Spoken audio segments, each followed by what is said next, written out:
الهدى ودين الحق ليظهره على الدين كله ولو كره المشركون. أشهد أن لا إله إلا الله وحده لا شريك له وأن محمدا عبده ورسوله. اللهم صل وسلم على محمد وعلى آل محمد كما صليت على إبراهيم وعلى آل إبراهيم إنك حميد مجيد. Bapak Ibu sekalian, sebetulnya di bab sebelumnya ada judul akhlak anak soleh.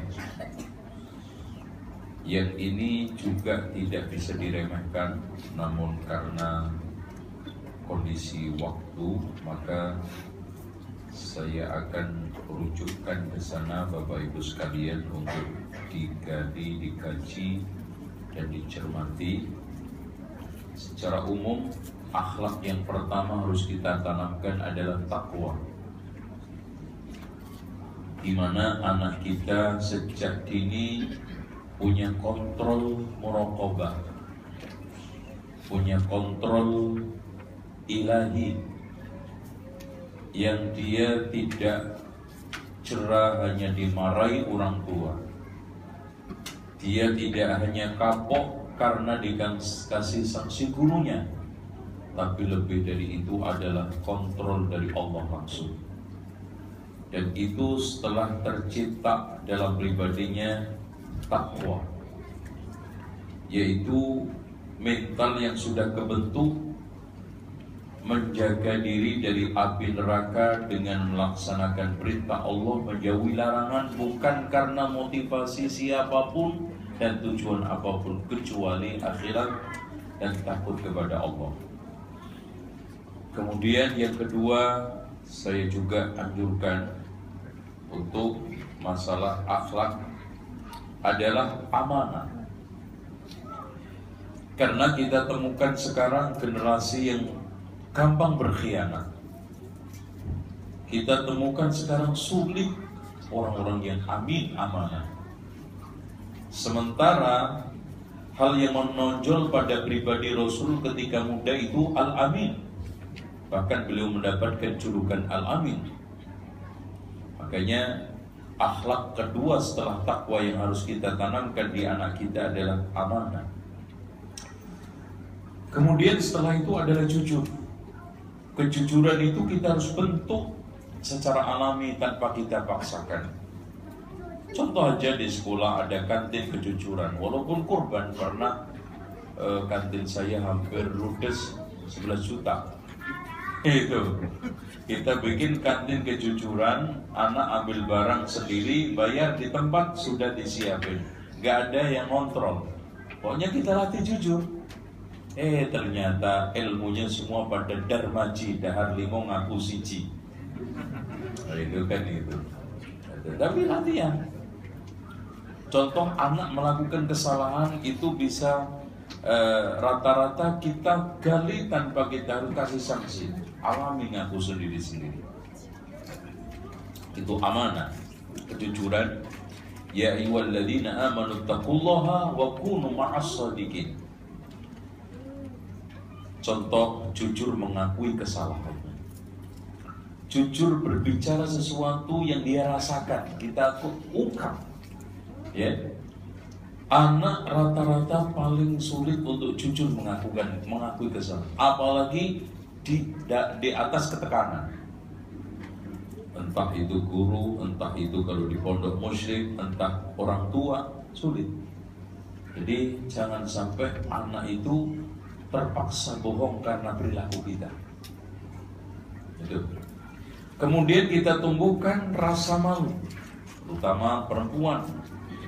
Malu karena tidak berbuat baik dan malu mau berbuat jelek. Jangan sebaliknya. Ada orang yang punya mental malu berbuat baik, nggak malu berbuat jahat, nggak malu maksiat. Ini harus kita tanamkan. Maksudnya malu, al-haya'u la ya'ti illa bi khairin. Malu tidak mendatangkan kecuali kebaikan. Malu untuk melakukan kemaksiatan dan malu untuk tidak melakukan kebaikan. Itu malu sama Allah seperti itu. Bersikap, bertindak adil. Anak kita harus latih adil sama dari sejak dini, sama adiknya, sama kakaknya. Ketika bersosialisasi sama temannya, adil di dalam membagi oleh-oleh, itu antum bisa latih loh. Contoh aja, antum bawa sekanjet rambutan atau sekeranjang salak. Kalau antum adil baginya, subhanallah, hatta salak cuma 10, anak kita 11 bisa kita kulitin, kita pecah-pecahin. Adil. Tapi kalau sekeranjang separuhnya anak pertama, sisanya yang lainnya, ini memicu. Dari situlah ternyata membentuk anak itu benci dari orang tua kepada orang tua. Kenapa? Karena sejak dini diperlakukan tidak adil. Makanya Rasulullah mengatakan, i'dilu baina auladikum, bersikaplah adil kepada anak-anak kalian. Asbabul wurudnya hadis ini apa Pak? Yaitu Nu'man diberi bapaknya yang namanya Bashir sebidang tanah. Saudara yang lainnya tidak dikasih. Akhirnya orang tua perempuannya menolak dan tidak terima, kecuali Rasulullah SAW menjadi saksinya pemberian tersebut. Akhirnya Nu'man sama Bashir bapaknya datang kepada Rasulullah untuk menjadikan sebagai saksi. Apa yang dikatakan Rasulullah SAW bukan hanya tidak mau menjadi saksi, bahkan beliau mengatakan, i'dilu baina auladikum, bersikaplah adil kepada anak-anak kalian dalam pemberian hibah. Jadi kalau hibah kasih motor 1, semua 1. Sebidang tanah 100 semuanya. Itu harus adil. Ya. Yang beda itu warisan. Kalau sudah hibah sama lagi perempuan. Ini menurut pendapat yang kuat. Karena zalim di samping kata Rasulullah di dalam hadis qudsi, Allah berfirman, ya ibadi inni haramtu dzulma ala nafsi faj'altuhu bainakum muharraman fala tadhalamu. Wahai hambaku, telah aku haramkan atas diriku kezaliman dan telah jadikan di antara kalian ini zalim, ini haram, maka janganlah di antara kalian saling menzalimi. Dan dosa itu rata-rata dibayar di akhirat kecuali zalim. Kata Rasulullah, laisa dambun asra'u uqubatan minal baghi wa qati'atir rahim. Tidaklah ada dosa yang paling cepat dikuntanin Allah di dunia ketimbang melampaui batas dan memutuskan silaturahmi. Terus kemudian bersabar. Kenapa rata-rata anak-anak itu nggak punya sifat sabar? Ya, anak itu gampang emosi, gampang marah, gampang protes, gampang teriak. Kenapa? Karena ada satu fondasi dasar. Karena pertumbuhan yang sedang melonjak, kemudian hormon-hormon yang sedang sekarang tumbuh besar, membuat anak itu sensitif, membuat anak itu gampang marah, gampang kesel, keras kepala, susah diatur.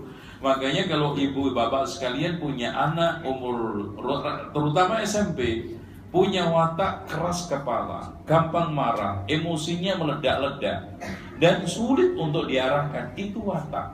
Kenapa? Karena tadi itu didasarkan atas perkembangan pertumbuhan yang sedang pesat, hormon-hormonnya juga sedang menanjak. Yang tidak kalah pentingnya adalah otak syaraf ini juga sedang tumbuh begitu pesat, makanya di sini bawaannya seperti itu. Nah, yang tidak kalah pentingnya juga ciri khas anak-anak umur SMP, malesnya setengah mati. Itu orang tua itu sampai, ini turunannya siapa tuh? Perasaan bapaknya juga enggak, ibunya juga enggak. Ini bukan soal turunan, ini masalah bawaan anak umur segitu yang tadi drastis pertumbuhan badannya, hormonnya, terus kemudian anatomi tubuhnya yang sedang membengkak begitu cepat, maka bawaannya itu nyantai begini, tidur-tiduran, malas itu ya, sehingga itu tidak akan bertahan lama. Tapi juga jangan tanpa pengarahan, yaitu. Sehingga orang tua sangat dibutuhkan kesabaran dan anak juga ditanamkan kesabaran. Lapang dada dalam sikap sama adiknya, sama kakaknya, sama temannya. Kadang saat tengkar, kadang merasa disakitin, ya, merasa dizolimin. Saat itulah kita tanamkan lapang dada pada anak. Yang selanjutnya rendah hati. Anak harus kita tanamkan tawadhu. Jangan angkuh, jangan sombong, jangan tampil sok di depan teman-temannya. Bahkan anak sejak dini kita harus tanamkan bagaimana bersikap rendah hati di depan adiknya, kakaknya. Termasuk nomor satu adalah orang tuanya dan juga teman-teman sebayanya. Tawadhu dengan gurunya, tawadhu dengan teman sekolahnya, tawadhu dengan teman yang ada di masyarakatnya, dan latihannya dengan adik kakaknya.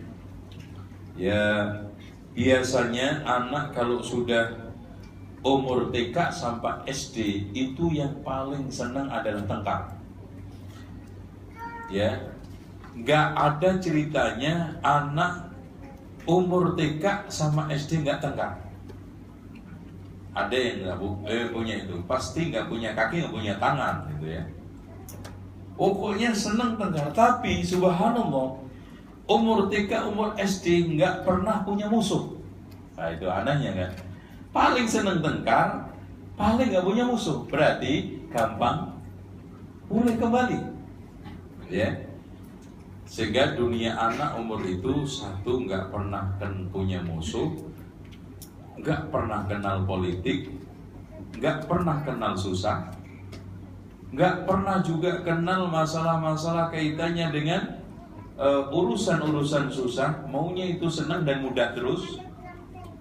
Ini ciri khas anak, sehingga kita harus tanamkan hal-hal tersebut. Dermawan juga latihannya, bagaimana kita tanamkan kedermawanan, yaitu banyak sekali kiat cara. Bahkan saya baru mengeluarkan buku juga, judulnya 101 Cara Mudah untuk Mendidik Keluarga, termasuk bagaimana menanamkan sifat kedermawanan itu dengan cara-cara dan kiat-kiat yang praktis.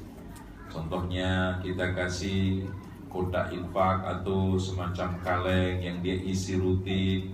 Yang satu mungkin kita bebani untuk gempa bumi, musibah-musibah lain. Yang satunya yatim piatu, yang satunya kejumpu. Ini latihan yang sangat efektif. Dan kita kasih juga cerita-cerita kedermawanan, dari mulai pelacur memberikan minum anjing masuk surga, dari mulai kisah-kisah kedermawanannya Zubaidah istri Harun Ar-Rasyid, terus kemudian kedermawanan sahabat-sahabat yang lainnya. Bagaimana Abu Dahda yang punya 600 pohon kurma diinfakkan begitu mudah setelah dia mendengarkan firman Allah, man dzalladzi yuqridullaha qardan hasana. Siapa yang ingin memberikan pinjaman Allah, masa dimintai pinjaman Allah nggak dikasih? Terus penyayang, kasih sayang kita tanamkan biar tidak terkesan bahwa yang punya ajaran kasih sayang itu hanya agama tertentu, yang prinsipnya kalau ditampar pipi kanan kasih kiri. Sebetulnya Pak, di Islam itu asasnya adalah wama arsalnaka illa rahmatan lil alamin. Pernah ada burung yang mengepakkan sayapnya di kepala Rasulullah dan berbicara. Ini termasuk mukjizat Rasulullah, bisa bicara dengan burung, hewan.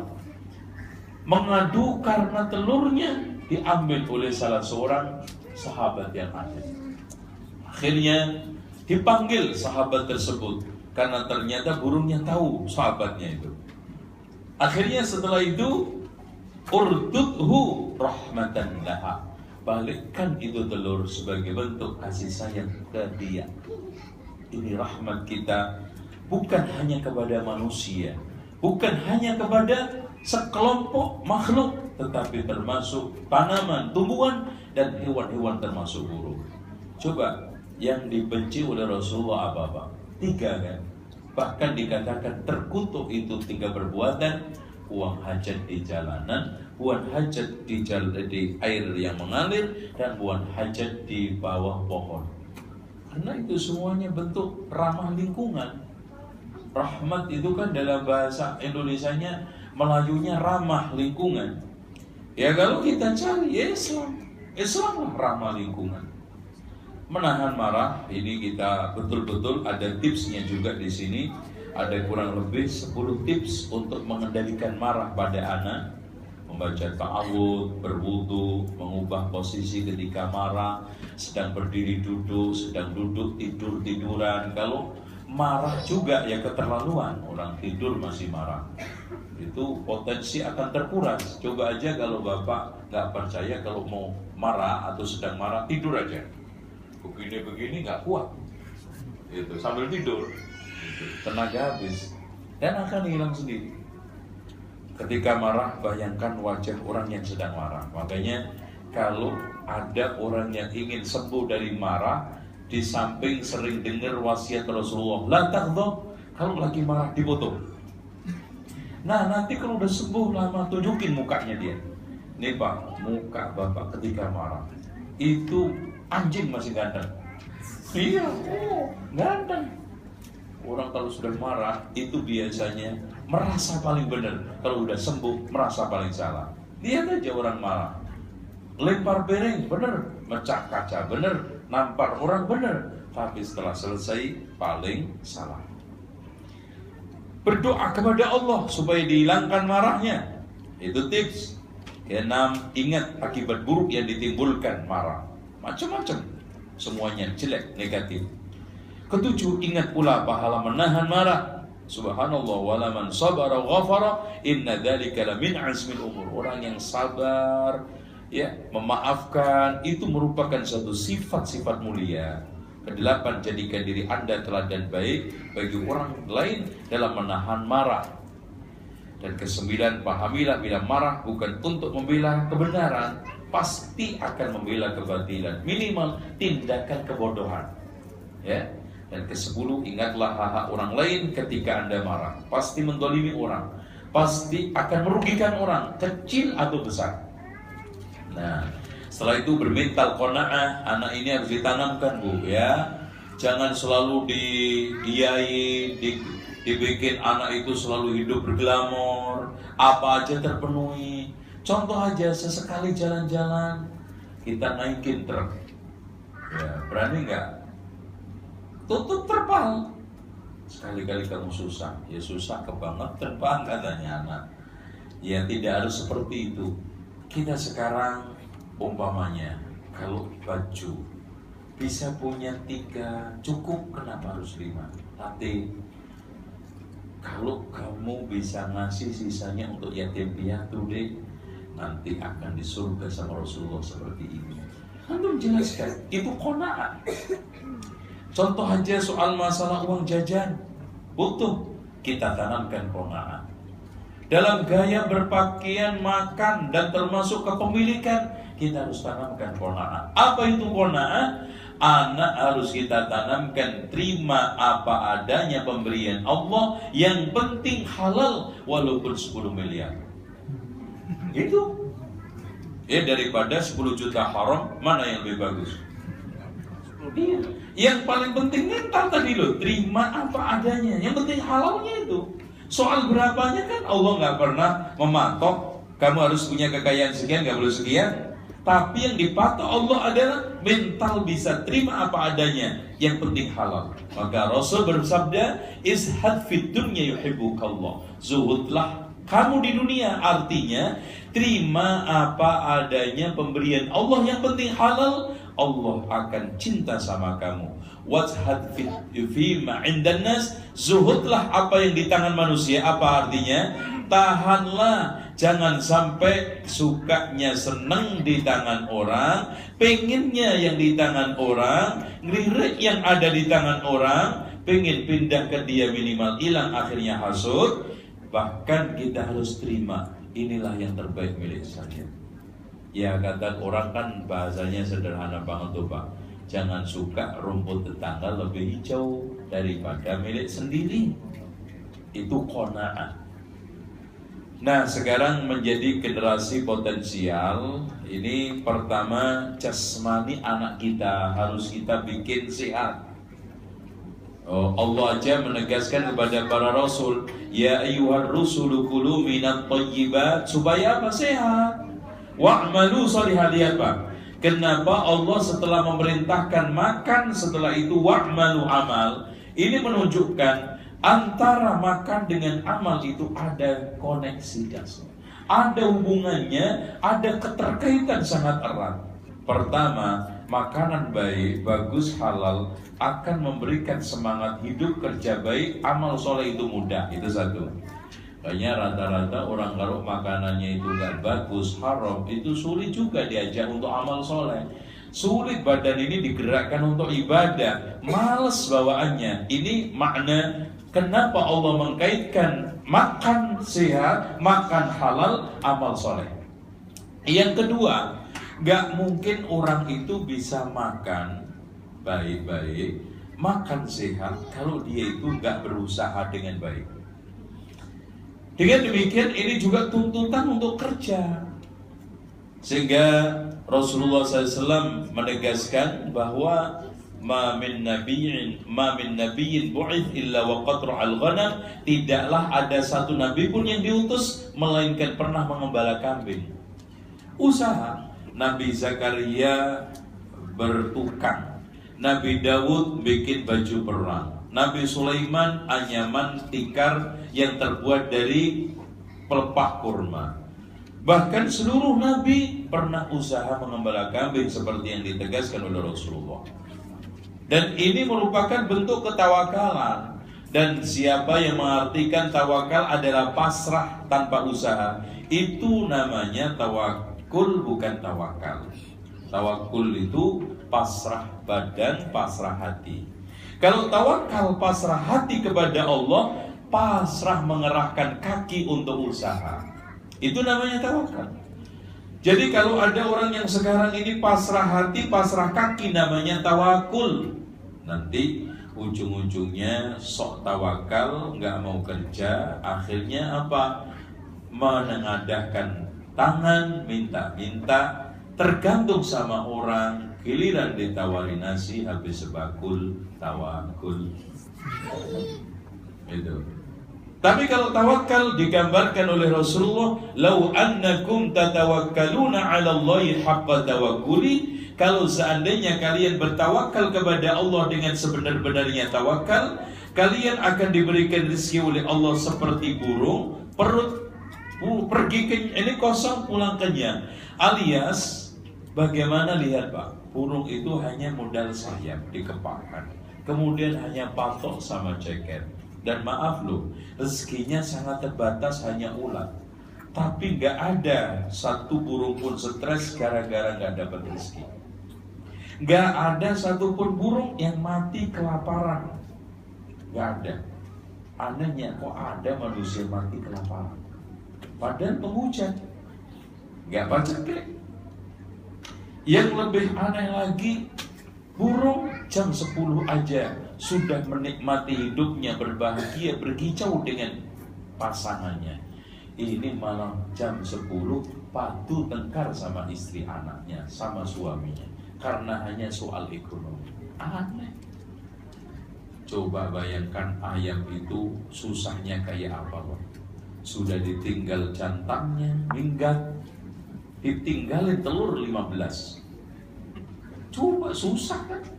Modalnya cuma patok sama ceker, nggak punya bulldozer.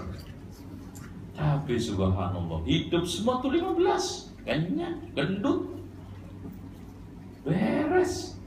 Nggak pernah itu stres si babon. Pernah ngomel-ngomel begitu kayak yang sebelah itu? Nggak ada. Terima tawakal. Itu loh. Berarti di sini soalnya bukan masalah ada atau nggak ada rezeki, mental kita dalam menyikapi rezeki. Loh, Pak, kalau kita lihat susah-susahan, Pak, susahan itu burung nggak? Burung cuma lalat dong. Ada yang cuma makan ulat, ada yang cuma makan kacang-kacangan. Nggak ada ceritanya ulat nggak ada. Aduh, ini kayaknya pangsit enak deh. Iya, nyari ulat susah banget. Dan dia nggak pernah, waduh, jangan-jangan saya terbang udah susah-susah di pohon ini nggak ada ulat. Nggak pernah. Yang penting gue terbang, yang penting gue usaha. Soal di pohon ini adalah ulatnya, nggak ada ulatnya, nomor sekian. Alhamdulillah, subhanallah, ini ada 5, 10. Ini akhirnya pulang kenyang, anaknya 4 kenyang, istrinya kenyang. Subhanallah. Modal apa? Patok aja kan. Dan kita juga jangan ngeyel, itu mah burung nggak butuh kulkas. Ya repot juga.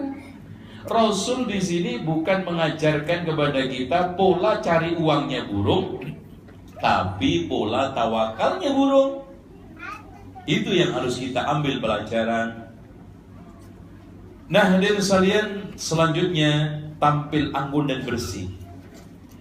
Hadirin sekalian, Islam mengajari sederhana. Tapi kadang-kadang ada orang yang memaknai kesederhanaan itu keliru. Sederhana itu maknanya kumel. Sederhana itu alami. Maksudnya bau dibiarin, kata ini bau alami. Itu nggak benar. Subhanallah, maaf.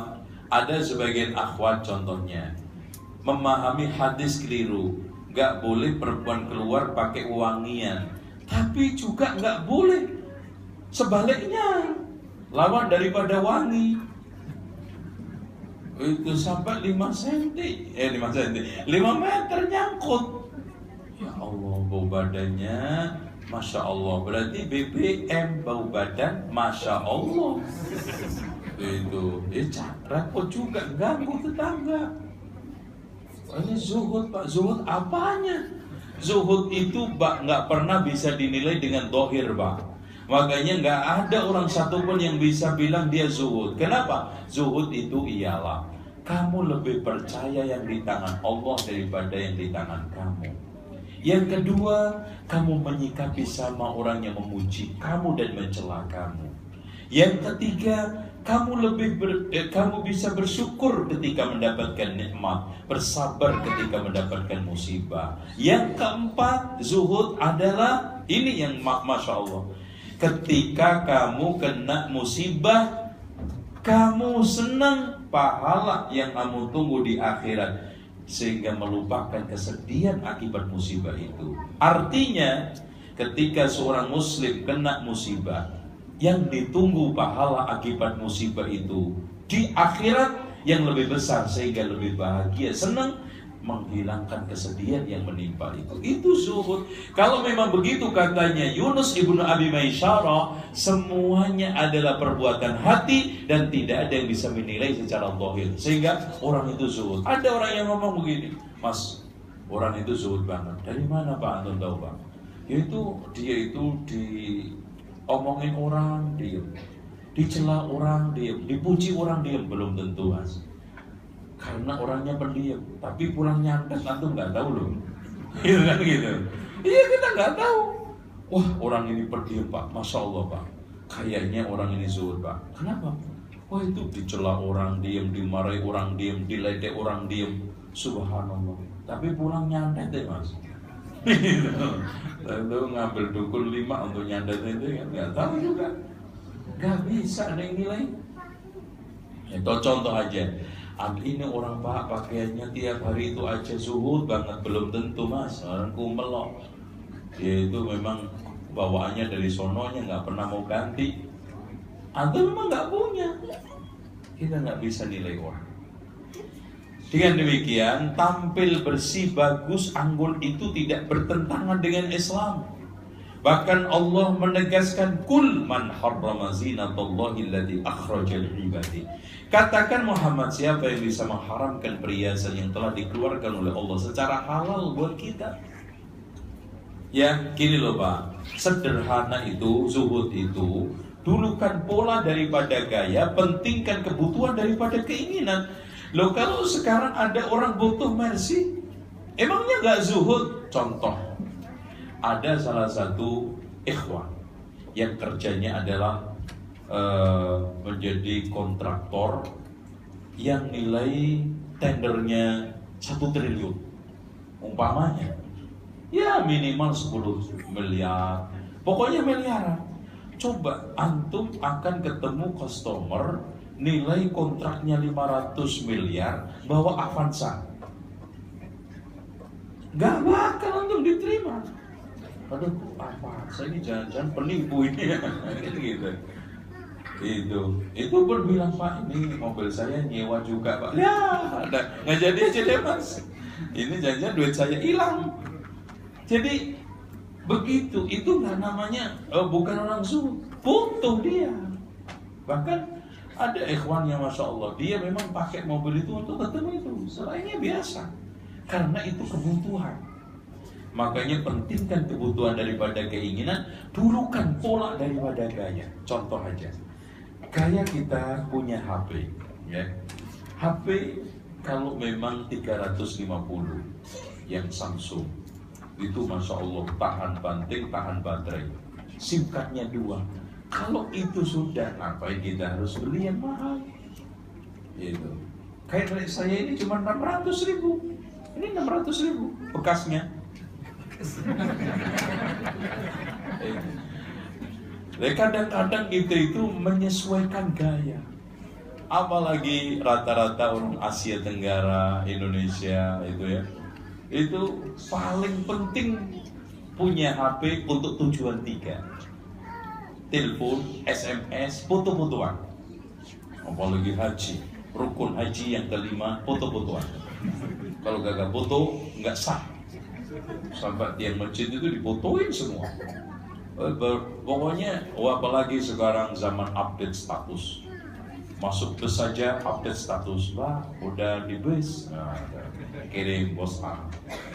Masuk bandara update status, naik pesawat update status, masuk toilet update status, Pak, lagi mampir ke toilet dulu update status, sampai turun Jeddah, masuk hotel, masuk masjid, subhanallah.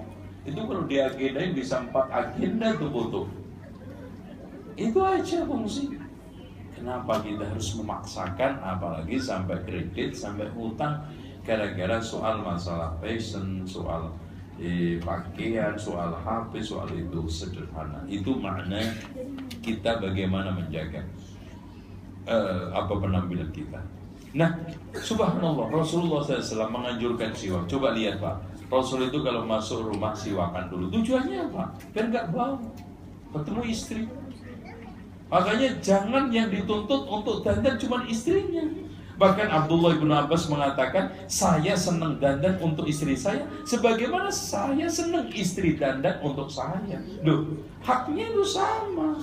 Jangan istrinya suruh tampil bersih, bagus, cantik, sementara suaminya Masya Allah belepotan, bentuknya awut-awutan. Alasannya zuhud apanya? Itu kadang-kadang celananya ngepir kayak shockbreaker Honda. Dibiarin aja, nggak pernah setrika. Di mana kita punya hak? Walahunna misrul ladzi 'alaihinna bil ma'ruf. Dia punya hak sepadan dengan kita loh. Kalau kita punya hak, istri juga punya hak sepadan dengan ungkapan firman Allah, walahunna misrul ladzi 'alaihinna bil ma'ruf.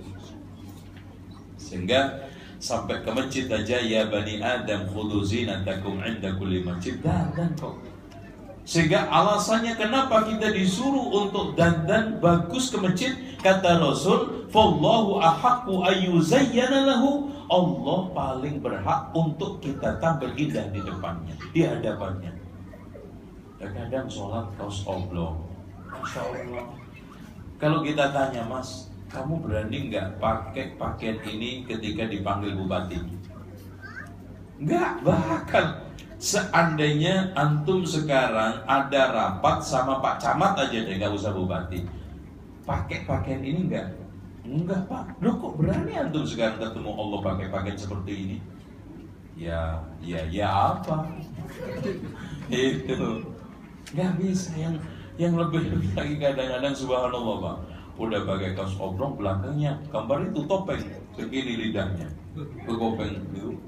Masya Allah, yang belakang yang merem-merem itu kan, ini mau melek repot, mau merem nggak, ini nggak boleh, nggak merem ya khusyuk. Iya, udah gitu ada tulisannya, wajahmu, wajahmu. ketika menangis, wajahmu ketika ya Allah. Lalu kita baca kan mau nggak mau. Lu sholat atau baca itu nggak sah. Yang paling bawah, wajahmu sedang waduh, ini kok bisa dibawa di depan di sholat gitu loh. Seandainya antum sekarang ngadep, nggak usah jauh-jauh apalagi menteri presiden, adep tamu antum yang paling antum senangi, antum punya tamu pakai pakaian itu nggak mungkin. Kalau itu antum bisa lakukan untuk manusia, kenapa nggak bisa untuk Allah? Kemudian mengasah kecerdasan, dan ini orang cerdas itu ada faktor genetik, kemudian lingkungan ada 3, sekolah, masyarakat, keluarga. Kemudian faktor-faktor keluarga ini tolong diperhatikan, stimulus rangsangan dari orang tua itu sendiri, dari komunikasi, pendidikan, pengasuhan, itu stimulus semuanya Pak. Jadi siapa yang telah mendapatkan stimulus sejak dini secara baik, positif, maka akan tumbuh secara baik. Kemudian pola asuh kita juga menentukan, memberi pengajaran, bahan bacaan. Makanya tolong di rumah itu jangan hanya perpustakaan bapak ibunya, dilengkapi perpustakaan anaknya, ya. Kemudian kecukupan nutrisi, karena banyak anak akhirnya nggak cerdas karena kurang gizi, ya. Lingkungan sekolah ini juga diperhatikan, karena sekolah itu akan menentukan nasib anak kita. Ya, hampir separuh hidupnya itu di sekolah loh Pak. Gurunya mempengaruhi, temannya mempengaruhi, sistem kurikulumnya mempengaruhi. Kalau baik, Masya Allah akan menjadi baik. Kalau enggak, hancur anak kita. Menggapai kebahagiaan sejati, ini masalah mengasah hati dengan ilmu yang bermanfaat. Kemudian merawat kesehatan hati juga. Diperhatikan kecerdasan emosional anak kita, kemudian kecerdasan intelektual anak kita, lalu kecerdasan spiritual anak kita, dan yang tidak juga kalah pentingnya tazkiyatun nafas, yang itu tujuan daripada Rasulullah SAW diutus. Walladzi ba'atsa fil ummiyina rasulan minhum yatlu 'alaihim ayatihi wa yuzakkihim wa yu'allimuhumul kitaba wal hikmah wa in kanu min qablu lafi dhalalin mubin. Nah, membentuk mental berani anak-anak kita jangan dibiarkan cemen. Anak-anak kita jangan dibiarkan takut. Anak kita jangan dibiarkan tidak bisa atau tidak berani menghadapi masalah. Caranya apa? Bentuk mental. Contoh bagaimana Rasulullah sejak dini membentuk mental beraninya sahabat sama Abu Dzar, sampai beliau tegas, sampai akhirnya menjadi sahabat yang begitu berani, hebat menyatakan hak, karena udah ditanamkan Rasul. Amaroni Rasulullah SAW an aqulal haq walau kana murra. Rasul memerintahkan aku untuk ngomong benar walaupun baik. Itu mengatakan yang benar. Itu namanya maju tak gentar membela yang benar, jangan yang bayar. Akhirnya mental duniawi, materialistis, manusia bayaran. Tidak, jangan dibikin anak kita itu manusia bayaran, tapi manusia yang memang betul-betul punya mental mandiri, punya keberanian di dalam. Contoh aja, kita latih. Ketika anak-anak kita punya ide, jangan dipangkas kalau salah. Contoh aja jalan-jalan, jalan-jalan ke gedung bioskop. Kurang ajar ya kamu, kecil-kecil lah, itu repot. Jangan, benar salah, arahkan. Kalau ke gedung bioskop mau ngapain? Lihat film. Itu film apa ya dia? Terus kita giring sampai dia ngerti itu negatif. Oh iya, itu caranya. Contoh, ada anak main, biasanya orang tua nyoret-nyoret, wah langsung dibentak, apalagi naik pagar. Kamu jangan naik pagar ya, kaget jatuh, ya kan gitu. Akhirnya, wow, gitu kan gitu. Diambil pelan-pelan sampai dia itu biarin aja sebentar, dia puas, turunin. Habis itu kita jelasin. Dari situlah nanti akan tumbuh keberanian untuk menyatakan pendapat, keberanian untuk memilih sikap, dan tidak kalah pentingnya keberanian untuk memilih prinsip hidup akidahnya nanti. Kalau anak itu diprotektif ya, terus kemudian serba dibatasi, serba ini nggak boleh, harus begini. Nanti anak itu menjadi minder, anak nggak punya sikap, anak selalu ketakutan, anak akhirnya apa? Kayak air di daun talas. Akhirnya gedenya kasihan. Nah itu contoh aja Pak, di sekolah kita kan punya eksperimen setiap saat baru, terutama eksperimen yang paling mengesankan, yang paling bikin kita itu senang lulus sekolah itu selalu kalau masuk tahun baru. Masya Allah, anak itu macam-macam, yang TK, yang SD, itu subhanallah, dan semuanya adalah latar belakang sekolah. Contoh aja, ada anak TK, setiap suruh ngambil air nangis, dikasih minum aja nangis, kasih minum nangis. Ternyata di rumahnya setiap mau ambil dibentak sama orang tuanya, ambil air minum nggak mau, dibentak sama orang tua, minum lo, mangap lo, gitu. Akhirnya apa? Ke bawah. Kemudian kita damaikan, ya, kita temukan, kita arahkan anaknya, orang tua, alhamdulillah sembuh, gitu kan. Contoh lagi anak-anak SMP, ya, ada yang nggak mau berteman sama sekali, sulit sama sekali komunikasi, ya. Kenapa? Karena ternyata di rumahnya setiap hari hanya sendirian, temannya cuma satu, kalau nggak game televisi, udah, sehingga sosialisasinya lemah. Nah di situ kita coba seret pelan-pelan ke tengah sosial, gaul sama musyrifnya, diajak ngomong sama temannya, pelan-pelan punya, dan akhirnya subhanallah 3-4 punya teman. Dan saya juga heran, bisa akrab banget, bisa guyonan itu, masya Allah. Sejak masuk sampai 1 tahun, saya itu ketemu senyum cuma sekali anak itu. Nggak pernah senyum. Itu kadang-kadang saya lihat dia itu lari kan gitu. Kok nggak pernah lihat senyumnya sih? Gitu, lari dia. Seperti itu. Dan kita temukan, masya Allah, warna-warni. Disitulah peran pendidikan, disitulah peran perubahan. Makanya pendidikan ialah merubah secara bertahap sesuatu kepada tingkat kesempurnaannya, pelan-pelan. Nah ini insya Allah kita bangun mental anak kita. Nah di sini ada pesan Rasulullah terhadap Abu Dzar yang panjang sekali. Ini kalau kita bahas cukup 1 kali pertemuan 2 jam.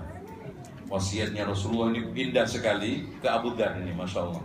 Halaman 203 ini, ya. Ini sangat iman kalau nggak dibahas, cuma masalah waktu ini. Nah, membangun etos kerja Pak, jangan sampai anak kita ketemukan orang yang nggak punya etos kerja. Kita kadang-kadang dapetin anak kita nggak tahu kerjaan, kata orang. Aduh, anak saya Pak nggak tahu kerjaan, sudah nikah masih nyusahin sama orang tuanya. Nah ini permasalahannya. Mungkin selama ini menjadi anak mama, selalu mau ini, jangan kasihan, mau ini, jangan kasihan, nggak perlu atau macam-macam. Ini bahaya. Oleh karena itu anak kita harus kita tempa sejak dini. Contoh, bukan kita kerjain, apalagi kita pekerjakan. Bantu orang tua nyuci itu bukan suatu hal yang aib, tapi jangan tiap hari nyuci, emaknya ngobrol, ngosip, itu namanya budak. Itu namanya enggak. Ayo latihan masak harus dilibatkan, apalagi perempuan, ya nggak tahu masak, ya apa kata dunia, apa kata suami. Nikah 5 tahun ceplok telur terus, itu suaminya mata sapi terus. Anak kalau begini bisa jadi sapi gitu. Masa ilmunya mata sapi terus masakannya? Jangan dong. Dilatih bagaimana tata boga, tata busana. Terus kemudian kalau bisa jangan sampai nggak tahu cara ini, keterampilan menjahit. Ini namanya etos. Etos itu orang tahu kerja gitu loh Pak. Jadi etos kerja sebetulnya tidak pengulangan. Etos kerja itu orang tahu manfaatnya kerja, tahu pekerjaan dan mau dia bekerja, itu etos. Nah ini harus kita bangun. Coba bayangkan Rasulullah sejak kecil aja Pak, bantuin mbahnya loh. untuk mengembala kambing.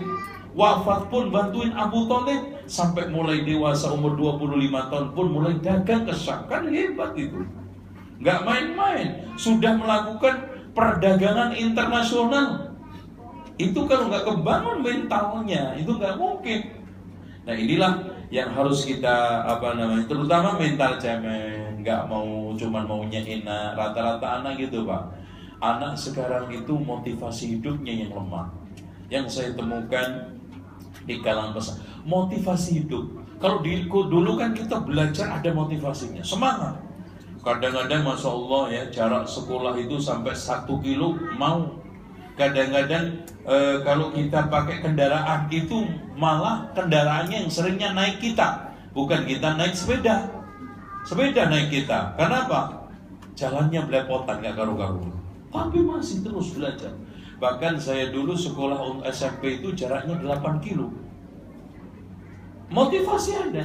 Lah anak-anak kita kan sekarang ini hidup serba ada, semua serba siap, apa aja kita penuhi. Motivasi hidup, motivasi kerja, motivasi belajar kayak sudah nggak ada karena hidup sudah pada titik aman. Nah ini kalau antum biarkan bahaya.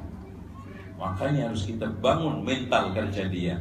Mental dia hidup, semangat hidup, dan semangat mencari ilmu, semangat untuk menjadi orang mandiri, semangat untuk menjadi orang berhasil. Ini harus kita bentuk. Ya kalau enggak kita yang rugi. Saya kira itu hadirin sekalian, dan tanamkan jangan sampai menjadi orang yang minta-minta, menjadi orang beban masyarakat, atau dalam kalimat ungkapan kasarnya sampah masyarakat. Mendingan menjadi masyarakat sampah. Duitnya banyak. Kerdus bisa jadi uang. Itu masyarakat sampah. Kalau sampah masyarakat, uang jadi kerdus, jadi kertas, jadi sampah. Artinya mereka hanya maunya instan, maunya matang, maunya siap, tidak mau susah. Tapi bagaimana yang sudah buangan, yang sudah sampah menjadi berguna, itu hebat. Inilah yang perlu kita harus motivasi juga. Dan minta-minta itu tidak boleh. Antum lihat halaman 207, Rasulullah berwasiat kepada ya qabisah, innal mas'alata la tahil. Sesungguhnya minta-minta enggak halal illa li ahadi thalathatin, kecuali untuk salah satu 3 orang. Wa rajulun, yang satu, rajulun tahammala hamalatan fahallat lahul mas'alah. Orang yang nanggung beban utang orang lain atau menanggung beban masyarakat karena mungkin santunan ini santunan itu membuat dia miskin, boleh minta-minta hatta yusibaha, sampai cukup, thumma yumsiku, kemudian hentikan. Wa rajulun asabathu jaihatun, orang yang bangkrut dalam bisnisnya, orang yang bangkrut dalam ekonominya, ijtahad malahu, yang menguras seluruh harta kekayaannya, fahallat laul mas'alatu, boleh minta-minta hatta yusiba, sampai mendapatkan qawaman, suatu yang bisa menegakkan min aishin, hidup pokoknya, ya, kebutuhan pokoknya.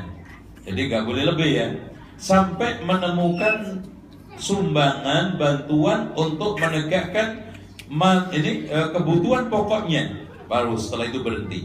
Wa rajulun asabatu faqatun, orang yang jatuh miskin hatta yaquma thalathatun, sehingga ada 3 orang min dawil hijah, dari tokoh masyarakat, min qaumihi, bersaksi laqad asabat fulanan faqatun, telah tertimpa kemiskinan fulan bin fulan, fahallat lahul mas'alatu, maka boleh minta hatta yusiba qawaman min aishin, sampai menemukan kecukupan untuk menegakkan kebutuhan hidup pokoknya.